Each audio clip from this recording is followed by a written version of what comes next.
Hello, hello, hello! Welcome back to more Hex TCG, Shards of Fate. I'm Zachary Chelcom, or Hex Player Zaki. Welcome back to the home screen of Hex. Today, new patch came in. Things that have changed. There have been drafts implemented. The tournament scene has also been upgraded slightly, which we'll look at today. Which is what I'm going to do today on this coming episodes. Also, the store was added, and we can look at it in a little bit. And then some new cards were added. So, to go to the store, we have just... it also keeps heading back to general, which is people are going all over the place with. Just some simple things. We have learned that the currency that we're going to be using, which we look like we can have up here, or coins, which presumably will be something that you do in the campaign, will be called Platinum, and we'll have the ability to buy booster packs and a whole bunch of stuff.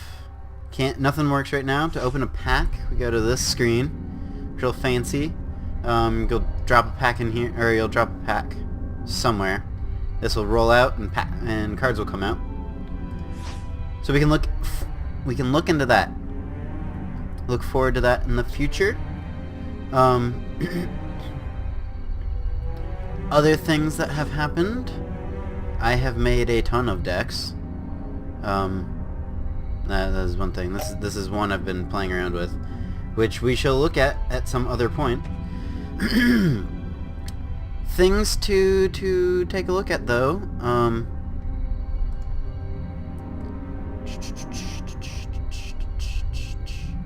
Invalid.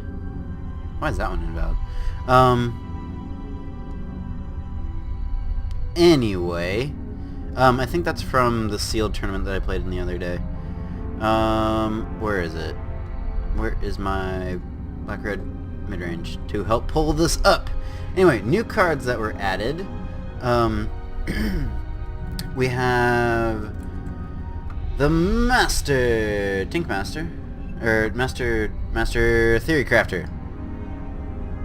A stockable major card that has a stockable gem.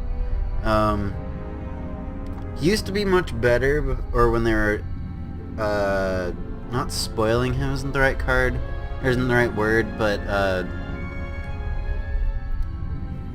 showing off a first preview, he had like a really broken ability, which I don't remember, but it was a lot stronger. And now sockets, we have some more blood ones that were added. Used to just be the blood orb of hatred, but now there is one that an opposing troop gets minus whenever this comes in, which will be very nice. Deals damage to opposing champion. You may have this troop. You may put target troop from your graveyard into your hand. That's also fairly good.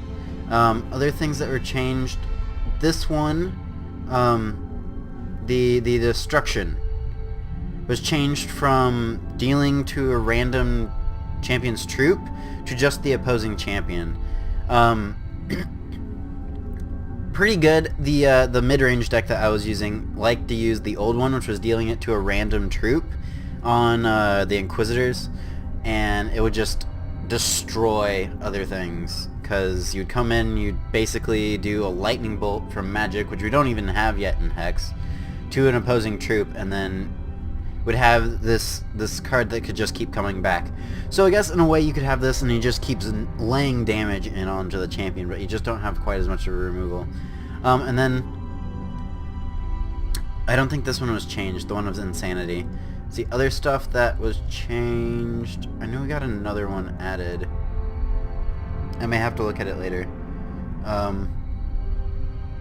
Life gain one we had. Might have been a blue one. Draw a card, no, we had that. I think we had that.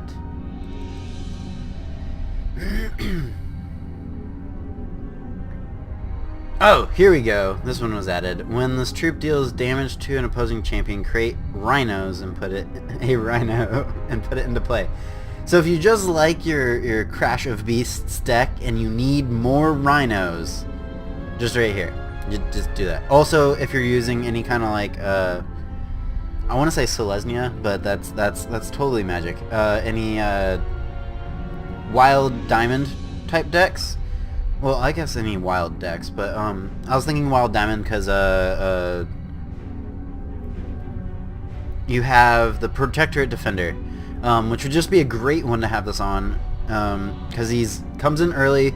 You can swing in early, get a Rhino, help protect yourself, or any of the Ruby Wild aggressive decks could work very well for this, because you just keep getting troops that can just help block, can help be more aggressive, because they're 3/3s, presumably. They're stuff like that. So, ooh, and that's so much better, that you can just look over stuff. This is one of the decks that I've been playing with a lot. Another card that was added was Eye of Creation, which is a fun card that I will definitely try to play around.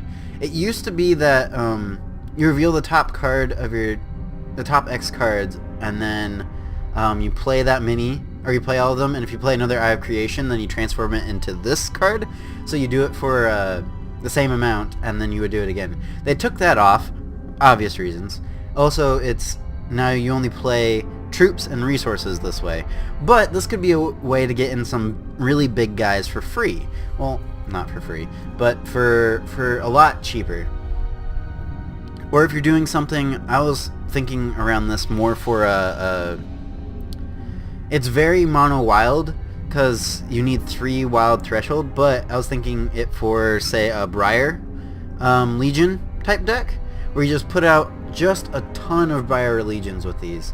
After you have the Briar Sower and some Briar Legions coming in, being added to your deck, could just be a lot of fun.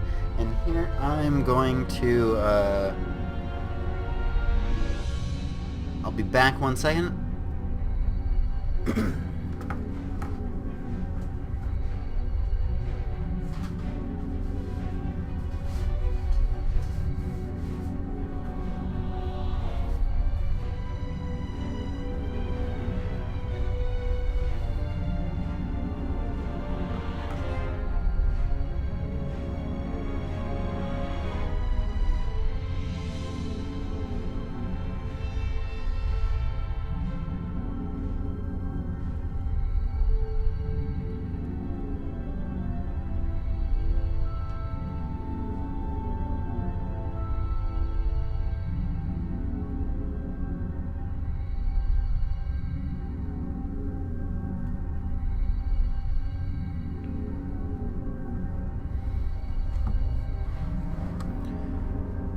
Alright, next card that we're looking up into then is called Shrine. Shrine, let me spell that right. Shrine of Prosperity. It is a 2-drop. I think I'm going to play this around in kind of a robotic or artifact deck idea I have. At the start of your turn, reveal top card. If it's it gets a permanent +1/+1 if it's a troop, which will be very nice for any like you're just putting out a ton of troops. This could also be really good for, say, like a lot of aggressive decks actually. Resource, gain a charge. This is one thing that I was thinking of why for the robot deck, you just gain charges. You just make tons and tons of robots and then use your other thing, another card to change him into something else, either a Slaughterhouse or the one legendary dwarf that I don't remember what his name is. And then if it's a non-troop, non-resource, it gets a -1. I don't know. I could see this card going to a lot of different places just because of how versatile it is. Every champion loves getting more charges, and if you play with Gozog, you automatically, if it's a resource card, you automatically get another shot of your your champion power.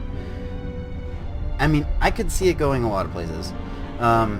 We'll have to wait and see. And really, when players get their own champion pool, will we see standard really come back and standard tournaments? Now it's kind of like testing draft and sealed a lot that people are playing and just milling around ideas, which is really what I do. I mean, look at this thing. Look at all this. A lot of these don't even work, and I'm just like, okay, that wasn't great. But yeah, we'll see a lot of these cards. Next one is Angel of Dawn. Pull her up.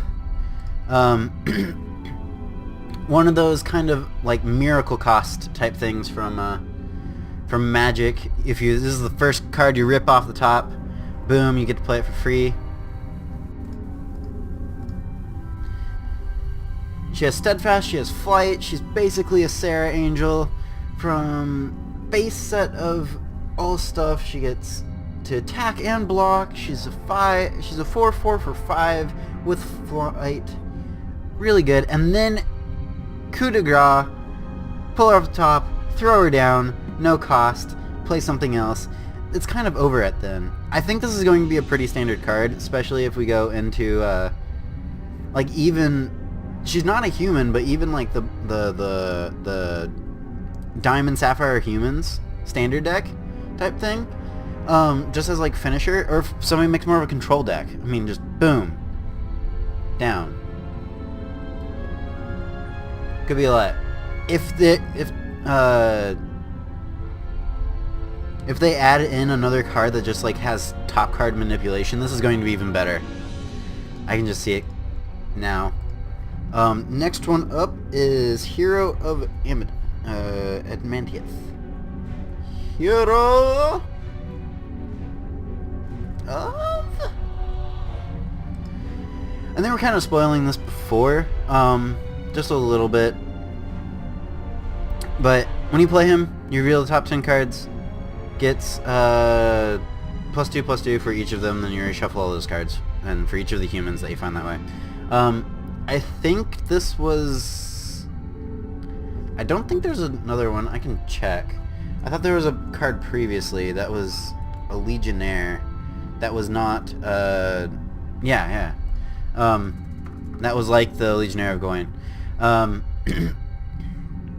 That had it based on how many humans you have in your deck, like for every 3 or something. But if I'm not mistaken, that's already taken out. Anyway, to get more towards that, what I was saying earlier with that Sapphire Diamond control deck, who got Solitary Exile. If anybody's played Magic, Oblivion Ring, or Journey to Nowhere, it's this kind of effect. It comes in, you void a target card, doesn't matter what it is. In that sense, it's even better than Oblivion Ring or Journey to Nowhere, because that used to be creature. They have Detention Sphere now, which was a combination, but I mean, comes in, gives another tool to Diamond Sapphire humans. Void target card, doesn't matter what it is, goes away. If they can destroy this, then it'll come back. That'll be the real thing, that there has to start being some constant destroy. Which green I know already has some, but there'll have to be some other ways, or blood and ruby will just get kind of destroyed with that, at least. Next one up is Crushing Blow, which is probably going to be something in ruby decks. Attacking creature, tracking troop gets +2/+2 and crush for this turn. They block with whatever, because they think they're going to kill it, or whatever, they're going to make a trade, and you just go, nope, boom, I play 2/2 and crush it, blows over it, stays alive, and you're this situation that they just thought, oh, we're going to be able to block whatever, is just turned into, nope, I win. I think that's going to be a pretty good staple in a lot of decks. Going back to the The robot deck, we have a new toy for that, Elimination Specialist. This troop comes in with rock counter for each artifact you control, and then you can remove as many of those artifacts as a basic action, and deal 1 damage to a target troop. And then at the end of the turn, all the rocket counters go away. This was a little bit different than what it was before. It was like they were like spoiling it, and it was like when it enters the battlefield, it deals 1 damage to each troop based on the number of artifacts you had. So you just like use them as a board wipe. You wipe the board of their troops, then swing in with whatever. I kind of like what they did here. It's a little clunkier, which is one thing I don't like, and so they might clean it up eventually. But it gets a rocket counter. You do damage based on the counters go away. I think they could just clean it up to when it enters play, it deals damage equal to the number of artifacts you control among opposing champions' troops, divided anyway. So you could pile. I mean, that's exactly what it does right now. I think it just could clean it up and not having to worry about counters and whatnot. But just it's a way to wipe their board if they just have a little bunch of 1/1 weenies. If they have one really big troop and you just need to concentrate everything on that, just get rid of it, you've got that too. Next is a very interesting one. We've got Gore Feast of Cogtapet.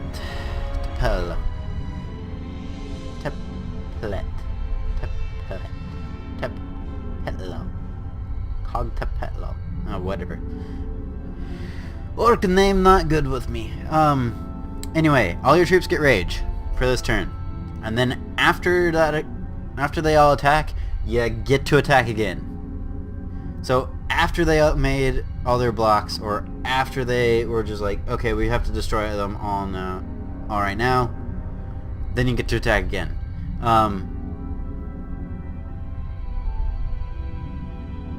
It'll be sad when they're on the better defensive, like they just have a bunch of walls and they can make a lot of blocks and it doesn't matter, or if it's all favorable trades, so like they have a 4/4 and you're attacking in with a 2/2, and it gets to be up to a 3/3 with rage, but he still dies. We'll see where that comes in. I feel like it's going to be in the orc decks, but we'll see. We see all the Master Theory Crafter, we saw the IO Creation. The last one is Plant Garden. So we have a bunch of plant troops. We got the Briar Legion, we've got Verdant Wild Boar, we got the Fine Trap. This is all kind of leading up to, we even have the Rose Lion, which I don't think will do it. It's all leading up to kind of like plant growth. At start of turn, add a seed counter to this. You gain 1 life for each seed counter on the card you control, so if you find that you have more of these out, you get so much more life. Then if once you have 3 of them on there, it turns into a Venus Flag Gouger, a Spore Stalks, or a Vine Goliath. And hopefully I'll remember to put the cards up on the top here.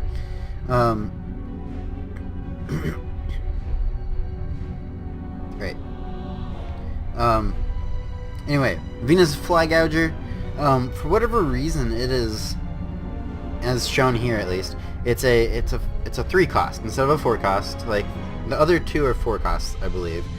I wonder if it was having some kind of weird thing with whatever the one troop, Inspire troop that you get. You basically double your attack stat. I wonder if it was with that, but it's a 5/5 with life gain, so it's still pretty good, especially from 4. Takes a couple turns to get in there, but you have a 60% chance to do it. Next one is that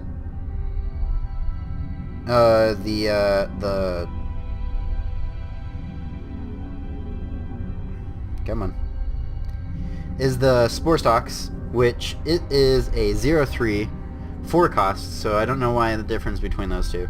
4 cost, at the start of your turn, create a Spore Stalks and put it into play. So it makes more of them. That's the first thing. So once you get one, you'll probably start to get more, and you'll just amass them, and it'll be really hard to start beating down at you. Problem is they don't have anything that's flying. We'll see. That's what Turbulence is for, right? And then at the end of your turn, deal 1 damage to target opposing champion for each plant you control. Now I can see somebody trying to play around with this, trying to go with Plant Garden and go with like Spore Stalks. Try to eventually get Spore Stalks, Briar Legion, or the War Boar, the Wild Boar, to just try to come in, swing in, kill them, or just beat them down repeatedly with Spore Stalks. The last one is another one which could be really good for beating somebody down, is Vine Goliath. Again, another 4 cost, so I don't know what's with the other one. Comes in, you get a 9/9, which means if you play this on turn 4, just getting shards that you need, you have a 10% chance of getting, by turn 7, getting a Vine Goliath. The other ones are okay. Realistically though, since you're playing a wild deck, you can probably get this out on turn 3. So you can have a 9/9 possibly by turn 6, or a 6/6, or a thing that do it. You'll have to play a little bit of like, I'm going to play defensive, which will be nice. Also, if you're doing that, hitting the 3 threshold for this should not be hard, even if you're playing with another color. That's one thing that I could stress. You could probably play a Wild Sapphire or Wild Diamond as control, or even like Wild Blood. I might try that, so you can search up the cards with like the Infernal Professor, and just play on the back foot. Just play what you need to, and just try to eventually beat them down with this stuff. I think that was all the cards. I think Warbot's got an upgrade too. A lot of bug fixes. Talked about the new gems that were added: Brutality, Centrifuge, and Cruelty, which we'll just go to this dude again.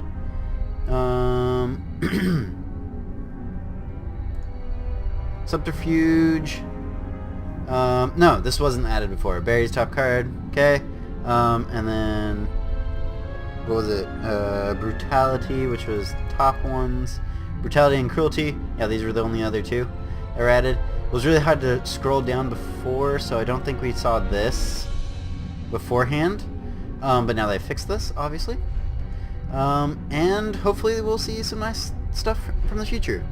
So now I think I'm going to go look into playing some draft. So I'll be back when I actually get into a room for that.